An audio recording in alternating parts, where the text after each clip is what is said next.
ओम श्री साईराम परम आराध्य परम प्रेममय परम करुणामय भगवान बाबा चरण कमल रे कोटि कोटि प्रणति जणे आरंभ करिबा भगवान अवतार बाणी। भगवान अवतार माध्यम आज आमको कौन संदेश देउछंती आसंत सुनिबा।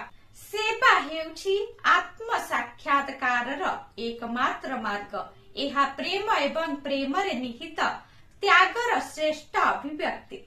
तुमको शेष निश्वास त्याग करिबा पर्यंत सेवारे निजको नियोजित करिबाकु हेब। केते वर्ष सेवा करिबा परे बा निर्दिष्ट बयस रे पहुंचिबा परे तुमे सेवारु अवसर ग्रहण करि पारिब नाही। तुमर एभଳି प्रभु ओ मालिक थिबा बेले सेवक मानकर मृत्यु हेबा उचित नुहे। सेवक माने प्रभुंकर गौरव। साईंकर अस्तित्व तुम पाई ओ तुमर अस्तित्व साईंक पाई। आमे परस्पर ठारू पृथक होई पारिबा नाही। अति सुंदर कथाटिए ना। सेवार मूल्य बहुत अधिक। तेणु आमे समस्ते निस्वार्थ पर भावरे सेवा करिबा उचित। शुभ सकाळ।